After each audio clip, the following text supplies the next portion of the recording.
ஓம் ஸ்ரீ குருப்யோ நமக. ஆன்மாக்களின் பயணம், journey of souls, doctor Michael Newton. அழிவற்ற ஆன்மாவின் கண்கள் வழியே காண்க. நீ பூமியில் ஏன் இருக்கிறாய்? மரணத்திற்கு பின்னர் எங்கு செல்வாய்? நீ அங்கு சென்ற பிறகு உனக்கு என்ன நிகழும்? கடந்த கால வாழ்க்கைகளை பற்றி பல புத்தகங்கள் எழுதப்பட்டுள்ளன.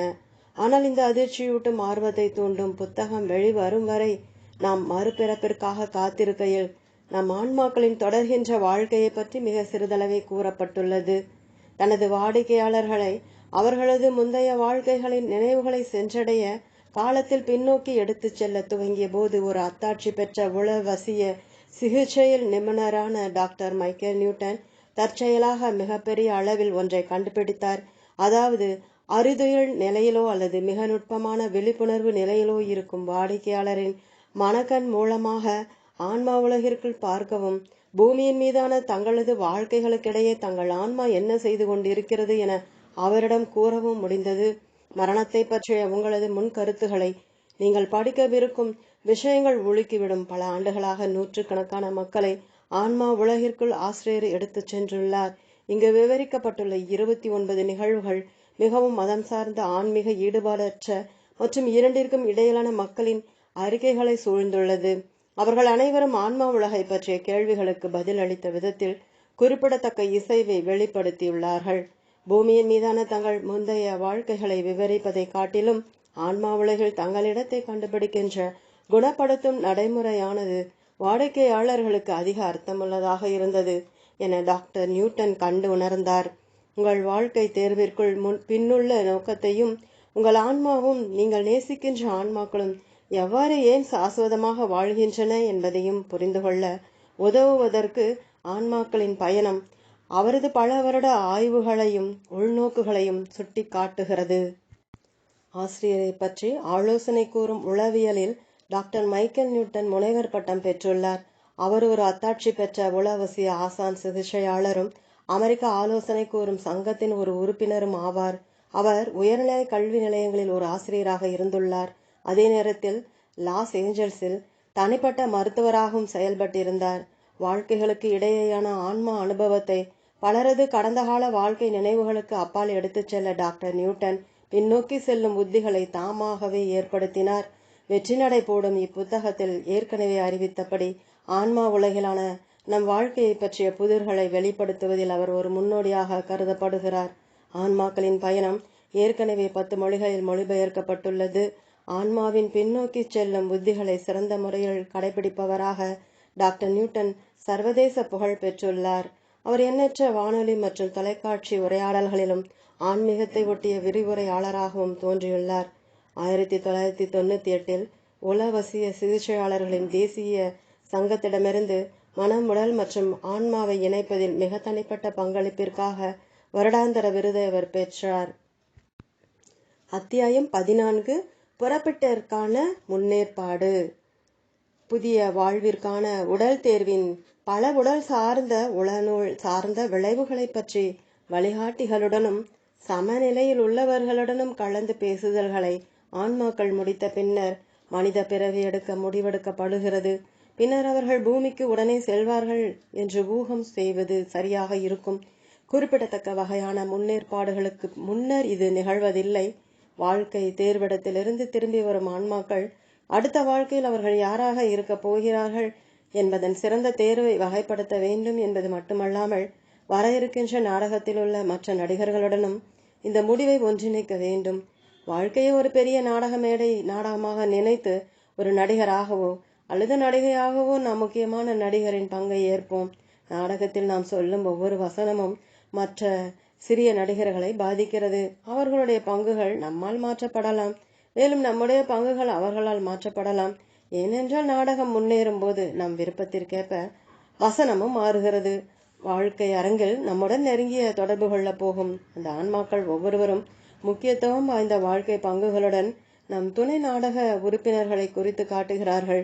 ஆனால் அவர்களை நாம் எவ்வாறு அறியலாம்? அறிதுயில் நிலை மூலமாக பின்னோக்கி செல்லுதலை விரும்பும் பல வாடிக்கையாளர்களின் வாழ்க்கைகளில் அவர்களது ஆன்மா துணைகளையும் மற்ற முக்கியமான மக்களையும் எவ்வாறு கண்டுபிடிப்பது என்ற விஷயம் மிக கவனத்திற்கு உரியதாகும். இறுதியில் என் வாடிக்கையாளர்களில் பலர் உயரிய விழிப்புணர்வு நிலையில் தங்கள் சொந்த கேள்விகளுக்கு பதிலளிக்கிறார்கள். ஏனென்றால் இந்த ஆன்மாக்களை கண்டுபிடித்தல் ஆன்மா உலகை விட்டு செல்வதற்கான அவர்களுடைய முன்னேற்பாடுகளின் ஒரு முழுமையான பாகமாக இருந்தது.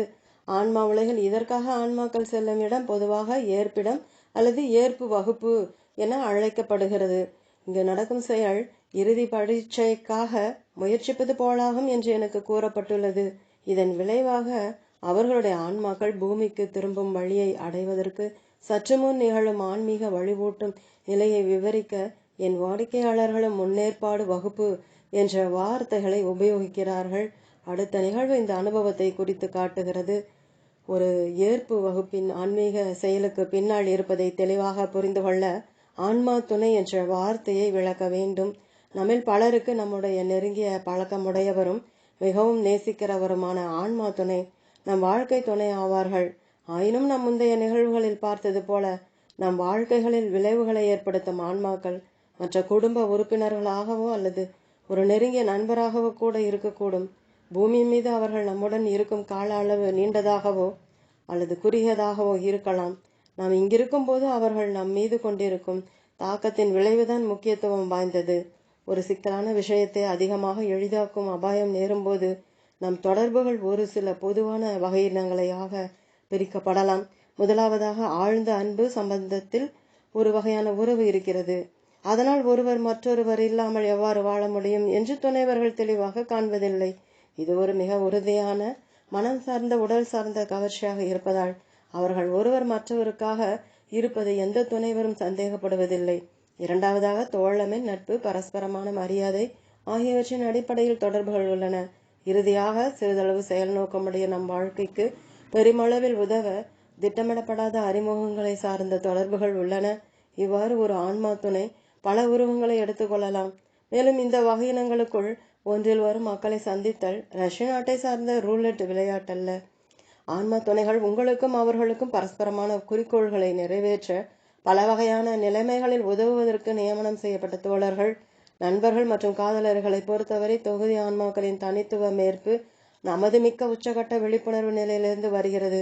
உடல் சார்ந்தும் மனம் சார்ந்தும் அது ஒரு விந்தையான மர்மமான அனுபவமாகும். ஆன்மா உலகிலிருந்து நமக்கு தெரிந்தவர்களுடன் தொடர்பு கொள்வது எல்லா வகையான உடல் சார்ந்த மாறு வேடங்களிலும் பொருத்தமானதாகவோ அல்லது எரிச்சலூட்டுவதாகவோ இருக்கலாம். மனித உறவுகளிலிருந்து நாம் கற்றுக்கொள்ள வேண்டிய பாடம் நம் சந்தோஷம் ஒருவர் மீதும் முழுமையாக சார்ந்திராமல் அவர்கள் யார் என்பதற்காக அவர்களை ஒப்புக்கொள்ளுதலே ஆகும். அவர்களுடைய திருமணங்களிலும் உறவுகளிலும் மிக அதிகமான குழப்பமும் மிக்க துன்பமும் இருந்த காரணத்தால் அவர்கள் ஒரு ஆன்மா துணையுடன் இருப்பது நிகழக்கூடியதாக இல்லை என்ற ஊகத்துடன் என்னிடம் வரும் வாடிக்கையாளர்களை நான் கொண்டிருந்தேன்.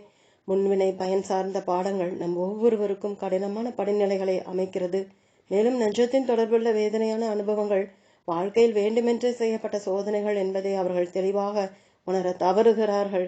அவை பெரும்பாலும் மிக கடினமானவையாகும். எந்த சூழ்நிலையாக இருப்பினும் மக்களிடையேயான உறவுகள் நம் வாழ்க்கைகளின் சிறந்த உயிர் ஆதாரமான பாகமாகும். சரியான காலமும் இடமும் சேர்ந்து வரும்போது உன் வாழ்க்கைக்குள் அர்த்தம் கொண்டு வரும் யாரோ ஒருவரை நீ முதல் தடவையாக சந்திக்கும் போது அது ஒரு நிகழ்வு பொருத்தமா அல்லது ஒருங்கு நிகழ்வா? அது விரைவில் உணரும் மறுக்கப்பட்ட நினைவா? பழக்கப்பட்ட ஏதோ ஒன்று உன் மனதின் பின்னால் வழிந்திழுக்கிறதா?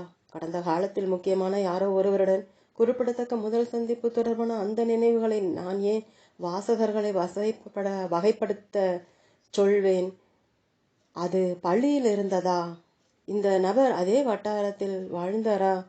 அவரையோ அவளையோ வேலையிலோ அல்லது ஏதோ ஒரு விளையாட்டின் போதோ சந்தித்தாயா? யாரோ ஒருவர் உனக்கு அறிமுகப்படுத்தினாரா? அல்லது அது ஒரு தற்செயலான சந்திப்பாக இருந்ததா? அந்த தருணத்தினை என்ன உணர்ந்தாய்? ஊகமாக கொல்லப்பட்டபடி தற்செயலாக நடந்த கடந்த கால சந்திப்பின் உன் விருப்பமான நினைவுகளில் நான் தலையிட விரும்பவில்லை. ஆனால் தற்செயலாக நிகழும் சம்பவம் அல்லது தூண்டுதல் போன்ற அந்த விவரங்கள் முடிவை தீர்மானிக்கின்ற தொடர்புகளுக்கு பொருந்தாது. இது அவர்களை குறைந்த அளவு அன்பு கொண்டவர்களாக ஆக்குவதில்லை. ஆன்மா துணைகள் தொடர்பு கொண்ட நிகழ்வுகளில் ஒரு குறிப்பிட்ட தருணத்தில் பூமியின் மீது ஒரு குறிப்பிட்ட நிலை இயல் சார்ந்த இடத்தில் ஒருவரை ஒருவர் கண்டுபிடிக்க காலத்திற்கும் இடப்பரப்பிற்கும் குறுக்காக பயணம் செய்த நெருக்கமான ஆன்மாக்களின் நெஞ்சார்ந்த விவரங்களை நான் கேட்டுள்ளேன். நம் விழிப்புணர்வுள்ள நினைவிழப்பு குறிப்பிடத்தக்க மக்களை சந்திப்பதை கடினமாக்கலாம். மேலும் நாம் தவறான திருப்பத்தை எடுக்கக்கூடும். ஏதோ ஒரு வேளையில் தொடர்பை இழக்கலாம் என்பதும் உண்மையாகும். இருப்பினும் தற்செயலான நிகழ்வுகளை பாதுகாக்க இங்கு முன்னேற்பாடு இருக்கலாம். பின் தொடர்கின்ற நிகழ்வில் அவருடைய தற்போதைய வாழ்க்கைக்குள் மறுபிறப்புக்கு சற்று முன்னர் அவருடைய ஆன்மா உலக நடவடிக்கையை பற்றி அமர்வு வேளையின் ஒரு தருணத்தில் நான் என் வாடிக்கையாளரை கேட்டுக்கொண்டிருக்கும் போது நான் உரையாடலை துவங்குவேன். நிகழ்வு 28. டாக்டர் நியூட்டன், மற்றொரு வாழ்க்கைக்காக நீ ஆன்மா உலகை விட்டு செல்லும் காலம் அருகில் உள்ளதா? நபர்: ஆம், நான் கிட்டத்தட்ட தயாராக உள்ளேன். டாக்டர் நியூட்டன், நீ வாழ்க்கை தேர்விடத்தை விட்டு சென்ற பிறகு நீ யாராக இருப்பாய் என்றும் பூமியின் மீது நீ சந்திக்க இருக்கும் மக்களை பற்றியும் உன் ஆன்மா மனம் நிச்சயித்திருந்ததா? நபர்: ஆம், ஒவ்வொன்றும் எனக்காக சேர்ந்து வர துவங்கி இருக்கிறது. டாக்டர் நியூட்டன், காலகட்ட தேர்வை பற்றியோ அல்லது ஒரு குறிப்பிட்ட உடலை பற்றியோ இரண்டாவது எண்ணங்கள் உனக்கிருந்தால் என்ன ஆகும்? நீ பின் செல்ல முடியுமா? நபர் பெருமூச்சு விடுகிறார். ஆம், நான் அதை முன்னர் செய்துள்ளேன். நாங்கள் அனைவரும் செய்துள்ளோம். குறைந்தபட்சம் எனக்கு தெரிந்த மக்கள் செய்துள்ளார்கள். பெரும்பாலான சமயத்தில் பூமியின் மீது மீண்டும் வாழ்வதை பற்றி எண்ணுவது ஆவலை தூண்டுவதாக உள்ளது. டாக்டர் நியூட்டன், நீ மறுபிறப்பு எடுப்பதற்கு சற்று முன்னதாக பூமிக்கு திரும்பி வர உன்னை தடை செய்தால் என்ன ஆகும்? நபர்: அது அந்த அளவு கண்டிப்பான விஷயம் அல்ல. நான் எப்போதும் பயிற்சி ஆசானுடனும் தோழர்களுடனும் ஒரு உறுதியான ஒப்படைப்பு செய்வதற்கு முன்னர் வாதாடுவேன். நாங்கள் தடுப்பு முறைகளை கையாளும் போது ஆசான்களுக்கு தெரியும். ஆனால் நான் தீர்மானித்து விட்டேன். டாக்டர் நியூட்டன்: நல்லது, நான் மகிழ்ச்சியாக இருக்கிறேன். இப்போது சொல், நீ பூமிக்கு திரும்பிச் செல்ல உறுதியளித்த பின்னர் ஆன்மா உலகில் முக்கியத்துவம் வாய்ந்த ஏதாவது வெளிப்படுகிறதா? நபர்: நான் அங்கீகார வகுப்பிற்கு செல்ல வேண்டும். டாக்டர் நியூட்டன்: உனக்கு இந்த இடம் எதை போல உள்ளது? நபர்: அது என் தோழர்களை கவனிக்கும் ஒரு சந்திப்பு. எனவே நான் அவர்களை பின்னால் கண்டுணர முடியும். டாக்டர் நியூட்டன்: நான் விரல்களை சொடக்கு போடும்போது நீ உடனேயே இந்த வகுப்புக்கு செல்வாய். நீ தயாரா? நபர்: ஆம், நான் தயார். டாக்டர் நியூட்டன் என் விரல்களை சொடக்கு போட்டுக்கொண்டு, நீ என்ன செய்து கொண்டு இருக்கிறாய் என்று எனக்கு விளக்கு. நபர்: பேச்சாளரை கேட்பதற்காக மற்றவர்களுடன் நான் மிதந்து கொண்டிருக்கிறேன். டாக்டர் நியூட்டன்: நான் உன்னை பின்தொடர விரும்புவேன். ஆனால் நீ என் கண்களாக இருக்க வேண்டும். அது சரிதானா? நபர்: நிச்சயமாக, ஆனால் நாம் சிறிது விரைய வேண்டும். டாக்டர் நியூட்டன்: இந்த இடம் உனக்கு எவ்வாறு தோன்றுகிறது? நபர்: நடுவில் உயர்த்தப்பட்ட மேடையுடன் கொண்ட ஒரு வட்ட வடிவமான வரவேற்பு கூடம். அங்குதான் பேச்சாளர்கள் இருக்கிறார்கள். டாக்டர் நியூட்டன்: நாம் மிதந்து சென்று நாற்காலிகள் மீது அமர போகிறோமா? நபர் தலையாட்டுகிறார். நமக்கு நாற்காலிகள் ஏன் தேவைப்படும்? டாக்டர் நியூட்டன்: வியந்து கொண்டிருக்கிறேன், அவ்வளவுதான். நம்மை சூழ்ந்து எத்தனை ஆன்மாக்கள் உள்ளன? நபர்: 10 அல்லது 15 வர இருக்கும் வாழ்க்கையில் எனக்கு நெருக்கமாக இருக்கப் போகிற மக்கள். டாக்டர் நியூட்டன்: நீ அத்தனை ஆன்மாக்களைத்தான் பார்க்கிறாயா? நபர்: இல்லை, என்னை சூழ்ந்து எத்தனை பேர்கள் இருந்தனர் என்று நீ கேட்டாய். அங்கு மற்றவர்கள் இருக்கிறார்கள், தொலைவில் தொகுதிகளில் தங்கள் பேச்சாளர்களை கேட்பதற்காக. டாக்டர் நியூட்டன்: உன்னை சூழ்ந்துள்ள 10 அல்லது 15 ஆன்மாக்கள் அனைவரும் உன் கொத்துக்குழுவில் இருந்ததா? நபர்: அவர்களில் சிலர். டாக்டர் நியூட்டன்: உன் கடைசி வாழ்க்கை முடிந்த உடனேயே நுழைவாயில் அருகில் நீ சந்தித்த சில மக்களை ஒத்துள்ளதா இந்த கூட்டம்? நபர்: இல்லை, அது இன்னும் அமைதியாக இருந்தது. என் குடும்பம் மட்டும்தான். டாக்டர் நியூட்டன்: அந்த வருகை, அந்த சந்திப்பு நாம் தற்பொழுது இருக்கும் இடத்தை விட ஏன் இன்னும் அமைதியாக இருந்தது? நபர்: என் உடலை இழந்ததிலிருந்து நான் இன்னும் திகைப்பில் இருந்தேன். இங்கு ஏராளமான உரையாடல்கள், சூழ்ந்து கொள்ளுதல், எதிர்பார்த்தல். உண்மையில் எங்கள் ஆற்றல் அதிகமாக உள்ளது. நாம் விரைவாக செல்ல வேண்டும். பேச்சாளர்கள் என்ன சொல்லிக் கொண்டிருக்கிறார்கள் என்று நான் கேட்டே ஆக வேண்டும். டாக்டர் நியூட்டன்: இந்த பேச்சாளர்கள் தனிப்பயிற்சி ஆசான் வழிகாட்டிகளா? நபர்: இல்லை, அவர்கள் தூண்டுபவர்கள். டாக்டர் நியூட்டன்: அவர்கள் இவ்வகையான விஷயங்களில் தனித்துறை பயிற்சி பெறும் ஆன்மாக்களா? நபர்: ஆம், கூர்மதியுடைய கருத்துகளுடன் வெளிவந்து அவர்கள் எங்களுக்கு சாமர்த்தியமான குறிகள் அளிக்கிறார்கள். டாக்டர் நியூட்டன்: சரி, நாம் தூண்டுபவருக்கு அருகில் நகர்ந்து செல்வோம். நீ என்ன நடந்து கொண்டிருக்கிறது என்று தொடர்ந்து எனக்கு சொல். நபர்: நாங்கள் மேடையை சுற்றி ஒரு வட்டத்தை உருவாக்குகிறோம். தூண்டுபவர் மையத்தில் முன்னும் பின்னும் மிதந்து கொண்டிருக்கிறார். எங்கள் ஒவ்வொருவரிடமும் விரலை சுட்டிக்காட்டி நாங்கள் நெருங்கிய கவனம் செலுத்த வேண்டும் என்று சொல்லிக் கொண்டிருக்கிறார். நான் அதை செய்ய வேண்டும். டாக்டர் நியூட்டன் குரலை தாழ்த்தி கொண்டு, நான் புரிந்து கொள்கிறேன். மேலும் நீ ஒரு விஷயத்தையும் விடாமல் கேள். ஆனால் குறிகள் என்பதற்கு நீ என்ன பொருள் கொள்கிறாய் என்று தயவு செய்து விளக்கமளி. நபர்: இந்த தூண்டுபவர் எங்களுக்கு ஒதுக்கப்பட்டுள்ளார். ஆகையால் நாங்கள் அடுத்த வாழ்க்கையில் எதை எதிர்பார்க்க வேண்டும் என்று நாங்கள் அறிவோம். மனிதர்களாக பின்னர் எங்கள் நினைவுகளை தூண்டுவதற்கு எங்கள் மனங்களில் குறிகள் வைக்கப்படுகின்றன. டாக்டர் நியூட்டன், எவ்வகையான குறிகள்? நபர், கொடிகளை நாட்டும் கம்பங்கள் போல வாழ்க்கை பாதையில் சில. டாக்டர் நியூட்டன், நீ இன்னும் கூடுதலாக தெளிவாக இருக்க முடியுமா? நபர், சில நேரங்களில் ஏதோ ஒரு முக்கியமான விஷயம் நடக்கும் என ஊகிக்கும் போது சாலை குறிகள் வாழ்க்கையில் எங்களை ஒரு புதிய திசைக்குள் உதைத்து தள்ளுகின்றன. அப்போது ஒருவர் மற்றொருவரை கண்டுணர எங்களுக்கும் இந்த குறிகள் தெரிந்திருக்க வேண்டும். டாக்டர் நியூட்டன், ஒவ்வொரு புதிய வாழ்க்கைக்கு முன்னரும் ஆன்மாக்களுக்காக இந்த வகுப்பு நடக்கிறதா? நபர், இயல்பாக சிறிய விஷயங்களை நாங்கள் ஞாபகம் வைத்துக் கொள்ள தேவை இருக்கிறது. டாக்டர் நியூட்டன், ஆனால் வாழ்க்கை தேர்விடத்தில் உன் அடுத்த வாழ்க்கையின் விவரங்களை நீ ஏற்கனவே பார்க்கவில்லையா? நபர், அது உண்மைதான், ஆனால் சில சிறிய விவரங்களை அல்ல. தவிரவும் அப்போது என்னுடன் செயலாற்றப் போகும் எல்லா மக்களையும் எனக்கு தெரியவில்லை. இந்த வகுப்பு எங்கள் அனைவரையும் சேர்த்து கொண்டு வருகின்ற இறுதியான ஒரு மறுசீராய்வு. டாக்டர் நியூட்டன், ஒருவர் மற்றொருவர் வாழ்க்கைகள் மீது தாக்கம் ஏற்படுத்தும் உங்களுக்கா? நபர், அது சரிதான். அது தலைமையாக ஒரு முன்னேற்பாடு வகுப்பு. ஏனென்றால் பூமியின் மீது நாங்கள் ஒருவரை ஒருவர் முதலில் கண்டுணர மாட்டோம். டாக்டர் நியூட்டன், நீ உன் முதலாவதான ஆன்மா துணையை இங்கு காண்கிறாயா? நபர் பொங்கி வழிந்து, அவள் இங்கே இருக்கிறாள். மேலும் நான் தொடர்பு கொள்ள வேண்டிய மற்ற மக்களும் இருக்கிறார்கள். அல்லது ஏதோ ஒரு வழியில் அவர்கள் என்னுடன் தொடர்பு கொள்வார்கள். மற்றவர்களுக்கும் அவர்களுடைய குறிகள் தேவைப்படுகிறது. டாக்டர் நியூட்டன், ஓ, அதனால்தான் இந்த ஆன்மாக்கள் வெவ்வேறு குழுக்களிலிருந்து வந்த ஆன்மாக்களின் கலப்பு கூட்டமோ? அவர்கள் அனைவரும் ஒருவர் மற்றவருடைய புதிய வாழ்க்கையில் ஏதோ ஒரு குறிப்பிடத்தக்க பங்கை நடிக்கப் போகிறார்கள்.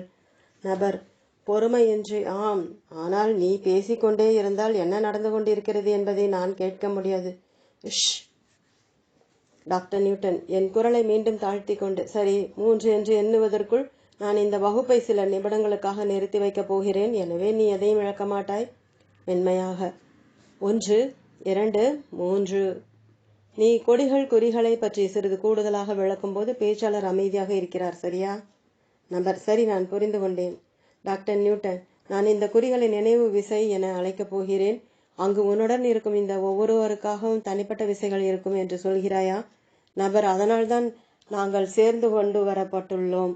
என் வாழ்க்கையில் இந்த மக்கள் தோன்றப்போகும் காலங்கள் இருக்கும். நான் அவர்களின் சில செயல்களை, அவர்கள் காணப்படுகின்ற, இயங்குகின்ற, பேசுகின்ற விதத்தை ஞாபகம் வைத்துக்கொள்ள முயற்சிக்க வேண்டும். டாக்டர் நியூட்டன், ஒவ்வொன்றும் உனக்கு ஒரு நினைவை விசைப்படுத்துமா? நபர், ஆம், நான் சிலவற்றை இழக்கப் போகிறேன். குறிகள் நம் நினைவில் உடனேயே ஒளியெழுப்ப வேண்டும். நம்மிடம் சொல்ல வேண்டும், ஓ சரி, இப்போது இங்கே இருக்கிறாய். நமக்குள்ளே நாம் சொல்லிக் கொள்ளவும். அடுத்த கட்டத்தில் செல்ல வேலை செய்ய வேண்டிய காலம் வந்துவிட்டது. அவை குறிப்பிடத்தக்க சின்ன விஷயங்களாக தோன்றாமல் போகலாம். ஆனால் கொடிகள் நம் வாழ்க்கைகளில் திருப்பு புள்ளிகளாகும். டாக்டர் நியூட்டன், மக்கள் இந்த கொடிகளையோ அல்லது கண்டுணர்கின்ற குறிகளையோ தவறவிட்டால் என்ன ஆகும்? ஏனென்றால் தூண்டுபவர் உன்னிடம் கூறியதை மறந்து விடுகிறதாக நீ சொன்னது போல, அல்லது உன் விருப்பங்களை புறக்கணித்து தேர்வு செய்ய மற்றொரு பாதையை எடுத்துக்கொண்டாலோ. நபர் சிறிய இடைவேளைக்கு பிறகு, நாங்கள் மற்ற தேர்வுகளை கொண்டுள்ளோம். அவை இவ்வளவு நன்றாக இல்லாதிருக்க கூடும். நாம் பிடிவாதமாக இருக்கலாம், ஆனால் நிறுத்துகிறார். டாக்டர் நியூட்டன், ஆனால் என்ன?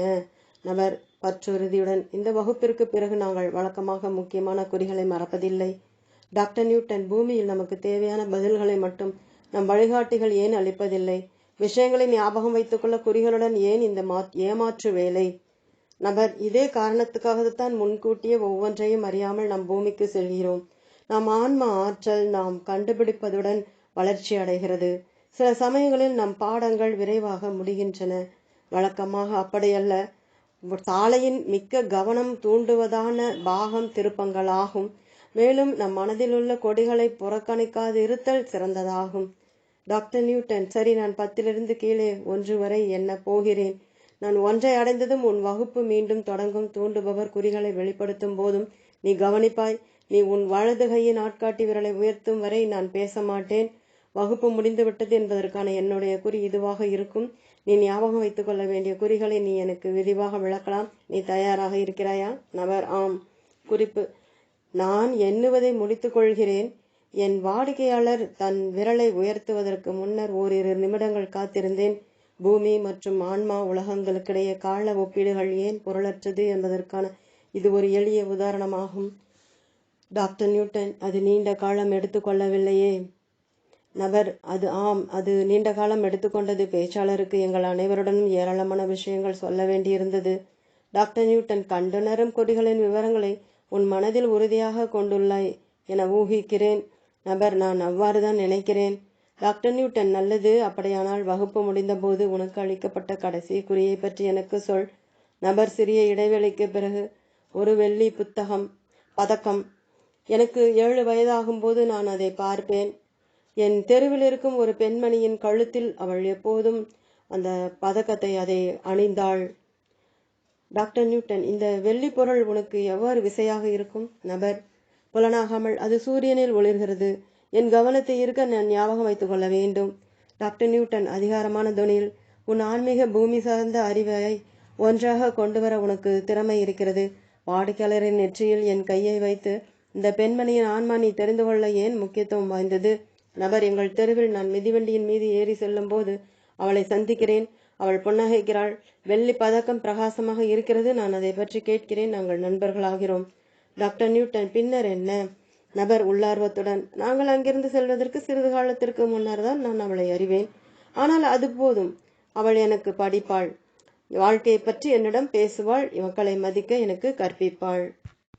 டாக்டர் நியூட்டன், நீ வயதாகும் போது மக்களை குறிகளாகவோ அல்லது நீ தொடர்பு கொள்ள உதவுவதற்கு கொடிகள் அளிப்பவர்களாகவோ ஆவார்களா? நபர், நிச்சயமாக அவர்கள் சரியான நேரத்தில் அறிமுகங்களுக்கு ஏற்பாடு செய்யக்கூடும். டாக்டர் நியூட்டன், நீ பூமியின் மீது உன்னுடன் முக்கியமான அங்கம் வகிக்கப் போகும் மக்களின் பெரும்பாலான ஆன்மாக்களை உனக்கு ஏற்கனவே தெரியுமா? நபர், ஆம். எனக்கு தெரியாவிட்டால் நான் அவர்களை வகுப்பில் சந்திப்பேன். டாக்டர் நியூட்டன், அவர்கள் காதல் தொடர்பு சந்திப்புகளையும் கூட ஏற்பாடு செய்யலாம் என நான் ஊகிக்கிறேன். நபர் சிரிக்கிறார். ஓ, மன இணைப்பாளர்கள். ஆம், அவர்கள் அதை செய்கிறார்கள். ஆனால் சந்திப்புகள் நட்புக்காக இருக்கலாம்.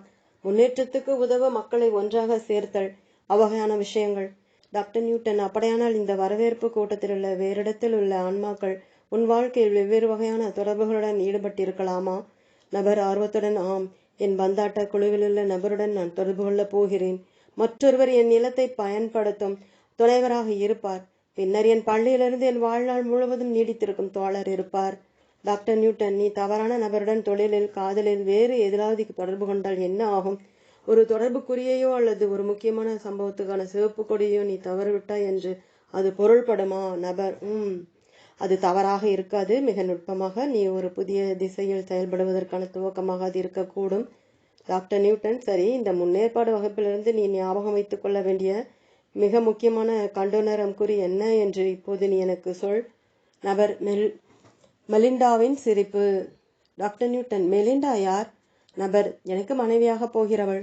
டாக்டர் நியூட்டன், மெலிண்டாவின் சிரிப்பை பற்றி ஞாபகம் வைத்துக் கொள்ள அங்கு என்ன இருக்கிறது?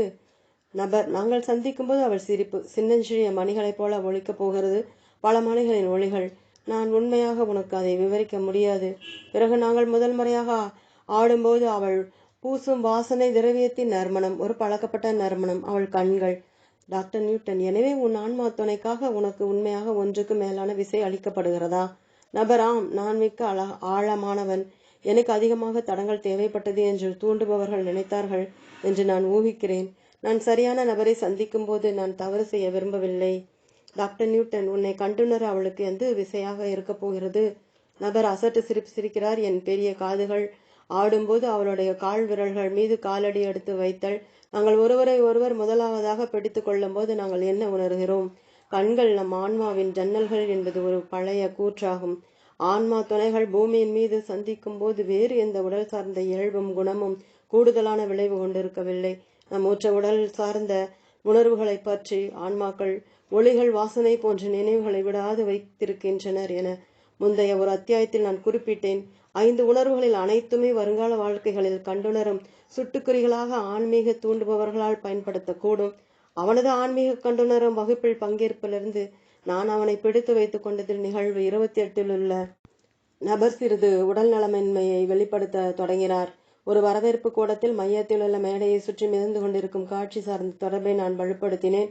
மற்ற மக்கள் வேறு பெயர்களை பயன்படுத்துகிறார்கள். போதனைகளை எடுத்துக்கொள்வதை முடிக்கவும் தனது நண்பர்களுடன் பேசவும் நான் என் வாடிக்கையாளருக்கு நேரம் அளித்தேன். பின்னர் கண்டுணரும் இடத்தை விட்டு அவரை வெளியே நகர்த்தினேன். ஒரு அமர்வு வேளையின் போது அவர்களுடைய ஆன்மீக அமைப்புகளுக்கு உள்ளேயும் வெளியேயும் வாடிக்கையாளர்களை அவசரப்படுத்துவது ஒருபோதும் என் பழக்கமல்ல. ஏனென்றால் இது கூறுநோக்கு, மீண்டும் நினைவில் கொண்டு வருதல் ஆகியவற்றின் தீவிரத்தை தடை செய்கிறது என்று நான் கண்டுபிடித்திருக்கிறேன். மற்ற ஆன்மாக்களிலிருந்து தொலைவில் தாங்கள் எங்களை அமர்த்தி கொண்ட போது அவருடைய ஆன்மா துணை மெலிண்டாவை பற்றி நான் இந்த மனிதரிடம் பேசினேன். அவர்கள் சேர்ந்திருந்த வாழ்க்கைகளில் அவர்கள் வித்தியாசமாக தொடர்பு கொள்ள அவ்வப்போது தேர்ந்தெடுத்தாலும் இந்த 2 ஆன்மாக்களும் கணவன் மனைவி பாத்திரங்களில் மிக்க ஆறுதலளிக்கக்கூடியவாறு இருந்தனர் என நான் கண்டுணர்ந்தேன். அவர்களுடைய தற்போதைய வாழ்க்கையில் பூமியின் மீது அவர்கள் தொடர்பு கொள்வார்கள் என்று இந்த 2 ஆன்மாக்களும் உறுதிப்படுத்திக் கொள்ள விரும்பினார்கள். உண்மையாக என்ன வெளிவந்தது என்பதை நான் உறுதியாக பின்பற்றி சொல்வேன் என்று நான் எண்ணினேன். டாக்டர் நியூட்டன், நீயும் மெலிண்டாவும் பூமிக்கு வந்தபோது இளையவர்களாக இருந்தபோது நீங்கள் ஒருவருக்கொருவர் அருகாமையில் வாழ்ந்தீர்களா? நபர்: இல்லை, நான் அயோவாவில் வாழ்ந்தேன். அவள் கலிபோர்னியாவில் இருந்தாள். சிந்தனையில் ஆழ்ந்து: அயோவாவில் நான் கிளேரை அறிந்திருந்தேன். டாக்டர் நியூட்டன், நீ கிளேர் மீது உணர்ச்சி வசமாக விருப்பம் கொண்டிருந்தாயா? நபர்: ஆம், நான் அவளை கிட்டத்தட்ட மணந்து கொண்டேன். அது ஒரு தவறாக இருந்திருக்கக்கூடும். கிளேரும் நானும் ஒருவருக்கொருவர் சரியானவர்கள் அல்ல. ஆனால் உயர்நிலை பள்ளிக்கு சேர்ந்து செல்வது ஒரு பழக்கமாக இருந்தது. டாக்டர் நியூட்டன், அப்படியிருந்தும் நீ உன் சொந்த ஊரை விட்டு கலிபோர்னியாவுக்கு சென்றாயா? நபர்: ஆம், நான் செல்வதை கிளேர் விரும்பவில்லை. ஆனால் என் பெற்றோர்கள் எங்கள் இல்லத்தை விட்டு மேற்கு பக்கமாக செல்ல விரும்பினார்கள். நான் அயோவாவை தேர்ந்தெடுத்தேன். ஆனால் இன்னும் உயர்நிலை பள்ளியிலிருந்து கிளேரை விட்டு செல்வது குறித்து எனக்கு விருப்பம் இருக்கவில்லை. டாக்டர் நியூட்டன், அங்கு ஒரு சாலை கொடி இருந்ததா? ஒரு விதமான கொடி உன் பெற்றோர்களுடன் செல்வதற்கு முடிவெடுக்க உதவியதா? நபர் பெருமூச்சு விடுகிறார். என் சகோதரி ஒரு சிறப்பு கொடியை எனக்கு அசைத்து காட்டினார். என் பெற்றோர்கள் திட்டமிட்டு செல்ல இருந்த நகரத்தில் எனக்கு கூடுதலான வாய்ப்புகள் இருக்கும் என்று அவள் நம்பிக்கை அளித்தாள். டாக்டர் நியூட்டன், ஆன்ம உலகில் நீ உன் சகோதரியை பார்க்கிறாயா? நபர்: ஆம், அவள் என் வட்டத்தின் கொத்துக்குழுவில் இருக்கிறாள். டாக்டர் நியூட்டன், கிளேர் உன் ஆன்மா துணைகளில் ஒருவரா? நபர் சிறிய இடைவேளைக்கு பிறகு: அதிகமாக ஒரு நண்பர்கள் மட்டும்தான். டாக்டர் நியூட்டன், கிளேரை விட்டு செல்ல உனக்கு கடினமாக இருந்ததா? நபர்: ஆம், கூடுதலாக அவளுக்கு இருந்தது. உயர்நிலை பள்ளியில் நாங்கள் ஒருவருக்கொருவர் பாழ்த்தன்மை சார்பாக கவரப்பட்டோம். மோகத்திற்கு எந்த உண்மையான மனம் சார்ந்த தொடர்பும் இருக்கவில்லை. பூமியில் நீ மற்ற மக்களுடன் என்ன செய்ய வேண்டும் என்று புரிந்து கொள்ள மிக கடினமாக உள்ளது. பாலினம் ஒரு பெரிய பொறி. ஒருவர் மற்றவருடன் நாங்கள் சலிப்புற்று வளர்ந்திருப்போம்.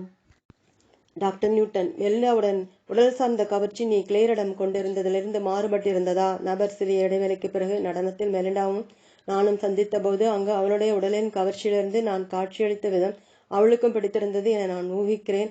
ஆனால் நாங்கள் இருவரும் ஏதோ ஒன்றை கூடுதலாக உணர்ந்தோம். டாக்டர் நியூட்டன், இந்த கேள்விக்கு நேராக பதில் சொல். ஆன்மா உலகில் நீயும் மெலிண்டாவும் நீங்கள் பூமியை அடைந்தவுடன் ஒருவரை மற்றவர் ஈர்ப்பதற்கு உங்கள் ஆண் பெண் உடல்களை வேண்டுமென்றே தேர்ந்தெடுத்தீர்களா? நபர் தலையாட்டி கொண்டு: ஒரு குறிப்பிட்ட அளவு. ஆனால் நாங்கள் ஒருவருக்கு ஒருவர் கவரப்பட்டோம். ஏனென்றால் எங்கள் மனங்களின் உள்ளே நாங்கள் எதை போல காட்சியளிக்க வேண்டும் என்ற நினைவு இருந்தது. டாக்டர் நியூட்டன், நடனத்தின் போது உன் மனதில் என்ன நடந்தது?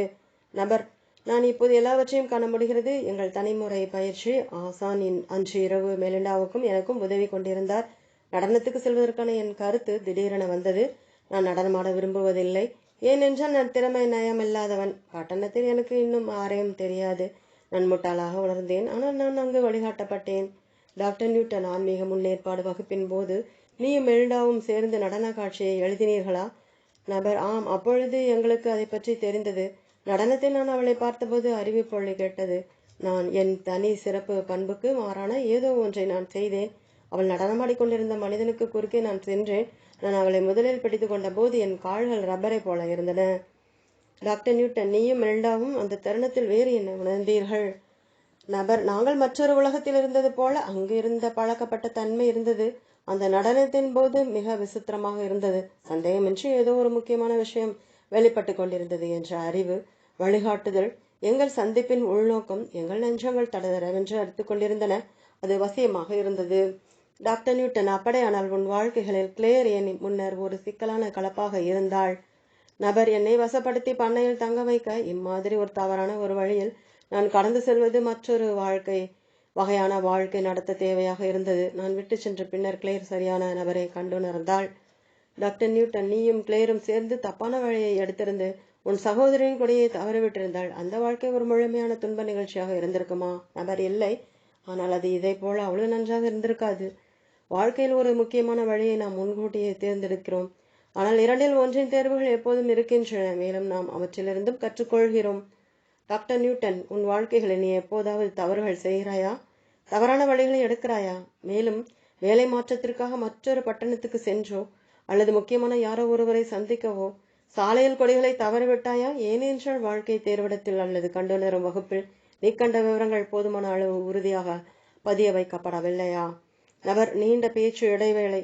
குறிகள் அங்கு இருக்கின்றன, ஆனால் சில நேரங்களில் நான் என் மனப்பற்றுகளை ஒதுக்கி தள்ளுகிறேன். கூடுதலான எண்ணங்களாலும் ஆழ்ந்த ஆராய்வாலும் என் வாழ்க்கைகளில் இலக்குகளை நான் மாற்றும் காலங்கள் உள்ளன, அல்லது அதே காரணங்களுக்காக நான் எதுவும் செய்யாமலும் இருக்கிறேன். டாக்டர் நியூட்டன்: எனவே ஆன்மா உலகில் திட்டமிடப்பட்டதை காட்டிலும் வேறு ஏதோ ஒன்றும் நீ செய்யக்கூடும். நபர்: அது அவ்வளவு நன்றாக வேலை செய்யாமல் இருக்கக்கூடும், ஆனால் சிவப்பு கொடைகளை தவறவிட எங்களுக்கு உரிமை இருக்கிறது. டாக்டர் நியூட்டன்: நல்லது. கண்டுணரும் இடத்தை பற்றிய நாம் பேச்சை நான் மகிழ்ந்து ரசித்தேன். மேலும் இந்த ஆன்மீக வகுப்பு உடல் சார்ந்த வாழ்க்கையில் வேறு ஏதாவது உனக்கு செய்கிறதா என நான் ஆலோசித்தேன். நபர் வெகு தொலைவில் இருக்கும் குரலில்: சில நேரங்களில் என் வாழ்க்கையை பற்றி நான் குழப்பமாக இருக்கும்போது, அடுத்து எங்கு திரும்புவது என அறியாத போது, நான் எங்கிருக்கிறேன் என்பதன் ஒப்புதலில் நான் எங்கு சென்று கொண்டு இருக்கக்கூடும் என்ற கற்பனை மட்டும் செய்வேன். நான் என்ன செய்ய வேண்டும் என்பது எனக்கு வருகிறது. அவர்கள் வாழ்க்கைகள் மீது ஒரு விளைவை ஏற்படுத்த முன்னரே தீர்வு செய்து வைக்கப்பட்ட மக்களை கண்டுணர என் வாடிக்கையாளருக்கு உதவுதல் என் நீடித்த பயிற்சியின் ஒரு கவர்ச்சியூட்டும் நோக்கமாகும். உறவுகளை பற்றி என்னை காண வருபவர்கள் தங்கள் வாழ்க்கைகளில் ஒரு குறிப்பிட்ட தருணத்தில் தற்செயலாக என் அலுவலகத்திற்கு வரவில்லை என நான் நம்புகிறேன். இந்த நபர்களுக்கு தடங்களை மீண்டும் நினைவில் கொண்டு வர உதவுதல் நான் அவர்களுடைய ஆன்மீக கண்டுணர்தல் வகுப்பின் செயல் நோக்கத்தை கெடுக்கிறேனா? 2 அடிப்படை காரணங்களுக்காக நான் அவ்வாறு நினைக்கவில்லை. அவர்கள் இன்னும் அறிந்து கொள்ளக்கூடாதது அறுதியில் நிலையில் பெரும்பாலும் வெளிப்படுத்தப்படாதது. மறுபக்கத்தில் பெரும்பாலான என் வாடிக்கையாளர்கள் தாங்கள் ஏற்கனவே உண்மை என நினைப்பதை உறுதிப்படுத்திக் கொள்ள மட்டுமே விரும்புகிறார்கள். என் தனிப்பட்ட அனுபவத்திலிருந்து நான் கண்டுணரும் குறிகளை பற்றி பேசலாம். ஏனென்றால் என் மனைவியை கண்டுபிடிக்க உதவுவதற்கு 3 தெளிவான தடங்களை நான் அருள பெற்றேன். லுக் எனும் வாராந்திர வெளியீட்டை 13 முதல் 19 வயது இருந்தபோது புரட்டி கொண்டிருந்தேன். அப்போது அழகான கருங்கூந்தலுடைய வெள்ளை உடை அணிந்திருந்த ஒரு பெண்மணி ஹாமில்டன் கடிகாரங்களுக்காக கிறிஸ்துமஸ் விளம்பரம் கொடுத்திருப்பதை நான் ஒரு முறை பார்த்தேன். விளம்பரத்திலிருந்த முகப்புரை கூறியது பெக்கிக்கு. ஏனென்றால் அவர் ஒரு கற்பனையான கணவனிடமிருந்து பரிசாக கை கடிகாரத்தை பிடித்துக் கொண்டிருந்தாள். ஒரு புதுமையான உணர்வு என் மீது வந்தது. மேலும் நான் ஒருபோதும் பெயரையோ அல்லது முகத்தையோ மறக்கவில்லை. என் 21வது பிறந்த நாளன்று ஒரு நேரத்துக்குரிய அத்தையிடமிருந்து அதே அமைப்பில் ஒரு கடிகாரத்தை நான் பரிசாக பெற்றேன். சில வருடங்களுக்கு பின்னர் ஃபீனிக்ஸில் ஒரு பட்டம் பெறும் பள்ளியில் படித்து கொண்டிருந்த போது ஒரு சனிக்கிழமையன்று வெள்ளை துணிகளின் ஒரு பார அளவை நான் துவைத்து கொண்டிருந்தேன். திடீரென்று முதலாவதான விசை என் மனதில் இந்த தகவலுடன் செயல்படுத்தப்பட்டது. வெள்ளை அணியில் இருந்த பெண்மணியை சந்திப்பதற்கான நேரம் இது. நான் அதை உதறித்தள்ள முயற்சித்தேன். ஆனால் விளம்பரத்தில் இருந்த முகம் மற்ற எல்லா எண்ணங்களையும் தொலைவில் தள்ளிவிட்டது. நான் நிறுத்தினேன். என் ஹாமில்டன் கடிகாரத்தை நோக்கினேன். கட்டளையை கேட்டேன். இப்போது செல். நான் யார் வெள்ளையுடை அணிகிறார்கள் என்பது பற்றி எண்ணினேன். நான் நாட்டி படித்தது போல செயல்பட்டு நகரிலிருந்து மிகப்பெரிய மருத்துவமனைக்கு சென்றேன். மேலும் வரவேற்பிடத்தில் பெயருக்கும் விவரணைக்கும் பொருந்திய ஒரு தாதிக்காக கேட்டேன். அப்படிப்பட்ட நபர் வழிமுறை மாற்றத்தில் வந்து கொண்டிருப்பதாக கூறினார்கள். நான் அவளை பார்த்தபோது என் மனதிலிருந்து சித்திரத்துக்கு ஒத்திருந்ததால் நான் அதிர்ச்சியடைந்தேன். எங்கள் சந்திப்பு தடுமாற்றமுடையதாகவும் குழப்பமூட்டுவதாகவும் இருந்தது. ஆனால் பின்னர் நாங்கள் முகப்பறையில் அமர்ந்தோம். மேலும் சிறிது காலமாக ஒருவரை ஒருவர் கண்டிராத பழைய நண்பர்கள் போல 4 மணி நேரம் நிறுத்தாமல் பேசிக்கொண்டிருந்தோம். இது நிச்சயமாக உண்மையாக இருந்தது. நான் அவள் மருத்துவமனைக்கு வந்ததற்கும் அவளை கண்டுபிடிக்க எனக்கு அளிக்கப்பட்ட நபர்களுக்குமான காரணத்தை பற்றி என் மனைவியிடம் கூற நாங்கள் மணந்து கொள்ளும் வரை காத்திருந்தேன். நான் கிறுக்கு என்று அவள் எண்ணுவதை நான் விரும்பவில்லை. அப்போதுதான் எங்கள் முதல் சந்திப்பு நாளன்று திகைப்புற்ற அவளது நண்பர்களுக்கு அவள் நான் மணந்து கொள்ளப் போகும் ஆணை நான் இப்போதுதான் சந்தித்தேன் என்று கூறியதை நான் தெரிந்து கொண்டேன். அர்த்தமுள்ள சந்திப்புகளை பற்றி மக்களுக்கு என் ஆலோசனை வரப்போகிற சம்பவங்களை அறிவாற்றல் மூலமாக அறிய முயற்சி செய்யாதிருத்தலே ஆகும். நாம் சிறந்த முடிவுகளில் சில நாம் இயல்புணர்ச்சி என அழைப்பதிலிருந்து வருகிறது. அச்சமயத்தில் உங்கள் உணர்வுகளுடன் செல்லுங்கள். ஒரு சிறந்த தருணம் வாழ்க்கையில் நடக்கவிருந்தால் அது வழக்கமாக நடக்கிறது. பல ஆன்மாக்களுக்கு புறப்பாடுக்கு முன்னர் கடைசி தேவைகளில் ஒன்று 2வது தடவையாக மூத்தவர்கள் மன்றத்திற்கு முன் செல்வதாகும். என் வாடிக்கையாளர்களில் சிலர் மன்றத்தை வாழ்க்கைகளுக்கிடையே ஒரே ஒரு முறை பார்த்தாலும் பெரும்பாலானவர்கள் மரணத்திற்கு உடனேயும் மறுபிறப்பிற்கு சற்று முன்னரும் காண்கிறார்கள். ஆன்மா உலகம் ஒழுங்கை இயல்பாக கொண்டிருக்கும் ஒரு சூழ்நிலையாகும். மேலும் மூத்தவர்கள் அடுத்த வாழ்க்கைக்கான ஆன்மாவின் இலக்குகளின் உட்கருத்தை வலுப்படுத்த விரும்புகிறார்கள். இந்த சந்திப்புக்கு பின்னர் போய் வருகிறோம் என்று சொல்வதற்காக அவர்களுடைய ஆன்மா குழுவிற்கு திரும்பி செல்வதாக என் வாடிக்கையாளர்கள் சில சமயங்களில் கூறுகிறார்கள். அவர்கள் உடனேயே மறுபிறப்பிற்காக விட்டு செல்வதாக மற்றவர்கள் சொல்கிறார்கள். பின் கூறப்பட்ட செயல்முறை ஒரு நபரால் பயன்படுத்தப்பட்டது. அவர் இந்த வெளிச்செல்லுதல் சந்திப்பை பின்வரும் விதத்தில் விவரித்தார். என் வழிகாட்டி மார்க்கே என்னை மென்மையாக ஒரு மேகம் நிறைந்த அடைப்பிற்குள் இருப்பது போன்ற ஒரு வெள்ளை வெளியிடத்துக்கு அழைத்து செல்கிறார். வழக்கம் போல என் 3 பேர் கொண்ட குழு எனக்காக காத்திருப்பதை நான் பார்க்கிறேன். நடுவிலுள்ள மூத்தவர் மிகப்பெரிய வைக்கத்தக்க ஆற்றலை கொண்டிருப்பதாக தோன்றுகிறது. அவர்கள் அனைவரும் முட்டை வடிவமான முகங்களையும் உயர்ந்த கண்ண எலும்புகளையும் முடியின்மையையும் சிறிய தோற்றங்களையும் கொண்டிருக்கிறார்கள். அவர்கள் பாகுபாடற்றவர்களாக எனக்கு தோன்றுகிறார்கள். அல்லது சற்றே ஆணிலிருந்து பெண்ணுக்கும் பெண்ணிலிருந்து ஆணிற்கும் மாறி மாறி தோற்றம் அளிக்கிறார்கள். அவர்கள் கவலையாக இருப்பதாக தோன்றுகிறார்கள். நான் அமைதியாக உணர்கிறேன். சூழ்நிலை வெகு நெருக்கமாக இல்லாவிடனும் நட்பற்றதாக இல்லை. ஒவ்வொருவரும் முறையாக கனிவான விதத்தில் என்னிடம் கேள்வி கேட்கின்றனர். மூத்தவர்கள் என் வாழ்க்கைகளின் முழு வீச்சளவையும் பற்றியும் முழுமையாக தெரிந்தவர்கள். ஆனால் அவர்கள் ஒருவர் என்னும் அளவிற்கு பொது கட்டளையிடுபவர்கள் அல்ல. என் செயல் நோக்கங்களையும் புதிய உடலில் வேலை செய்வதற்கான என் தீர்ப்பின் வலிமையையும் மதிப்பிட என் கூற்றுகளை அவர்கள் விரும்புகிறார்கள். வர இருக்கும் வாழ்க்கைக்காக எனக்கு அளிக்கப்பட்ட உடல் தேர்வுகளில் அவர்கள் பங்கு இருந்தது என்று எனக்கு நிச்சயமாக தெரியும். ஏனென்றால் வாழ்க்கை தேர்வில் அவர்கள் திறமை கொண்ட வல்லுநர்கள் என்று நான் உணர்கிறேன். குழு என் ஒப்பந்தத்தை நான் மதிக்க வேண்டுமென விரும்புகிறார்கள். விடாப்படியாக இருக்கும் இயல்பு துன்பத்திலும் நன்னெறிகளை விடாமல் இருப்பதன் பயன்களையும் அவர்கள் அழுத்தமாக கூறுகிறார்கள். நான் கோபத்துக்கு வெகு எளிதில் ஆளாகிறேன். மேலும் சம்பவங்கள் மக்களை குறித்து என் கடந்த கால செயல்களையும் எதிர் செயல்களையும் மறுசீராய்வு செய்யும் போது அவர்கள் இதை ஞாபகப்படுத்துகிறார்கள்.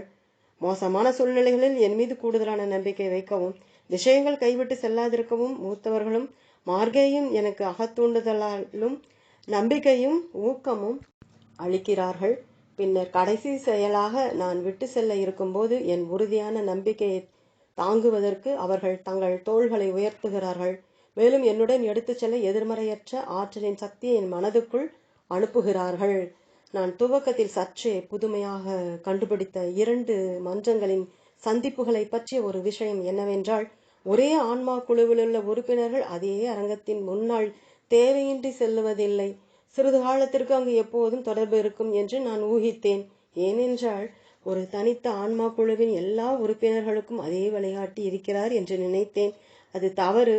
மூத்த வழிகாட்டிகள் கூட தங்கள் மன்றங்களில் இருக்கும் எல்லாம் வல்ல மக்களின் வளர்ச்சி படிக்கு ஓரிரு படிகள் கீழே இருப்பதாக என் வாடிக்கையாளர்கள் எண்ணுகிறார்கள். அத்தியாயம் 11 தெசி கூறிய முதியவர்களுக்கு ஒப்பாக, ஆனால் ஆன்மாக்களின் வாழ்க்கை மதிப்பீட்டை குறித்து கூடுதலான தனிப்பட்ட பொறுப்புகளுடன் அவர்கள் இருக்கிறார்கள். சில விஷயங்களில் ஒரு வழிகாட்டி ஆன்மாவின் தனிப்பட்ட துணைவனாக கருதப்பட்டாலும் இந்த சமமான நெருங்கிய நட்பு ஒரு மூத்தவருக்கு கொடுக்கப்படுவதில்லை. குறிப்பிட்ட காலத்தில் ஒரு மூத்தவரின் ஆணை உரிமை வழிகாட்டிகளுடையதை போல அல்லாமல் பல குழுக்களிலிருந்து பலதரப்பட்ட ஆன்மாக்களுடன் ஈடுபட்டுள்ளது என நான் உணர்ந்தேன். ஆன்மா குழுவில் ஒவ்வொருவரும் இந்த நடவடிக்கைகளின் தீவிரமான தனிப்பட்ட இயல்பை மதிக்கிறார்கள். அவர்கள் அனைவரும் தங்கள் தனிப்பட்ட மூத்தவர்கள் மன்றத்தை தெய்வீகம் நிறைந்ததாக காண்கிறார்கள். மூத்தவர்கள் பிரகாசமான ஒளியில் குளிக்க வைக்கப்படுகிறார்கள். முழு அமைப்பும் ஒரு தெய்வ தன்மையின் ஒளியை கொண்டுள்ளது. ஒரு நபர் இதை இவ்வாறு சொன்னார். அந்த அளவு உயர்ந்த ஆன்மீக மண்டலத்தில் இருக்கும் இந்த உயர்தரமானவர்களின் முன்னிலையில் நாங்கள் எடுத்துச் செல்லப்படும் போது படைப்பின் மூலாதாரத்தை பற்றிய எங்கள் உணர்வுகள் உறுதிப்படுகின்றன. தொடரும். ஓம்.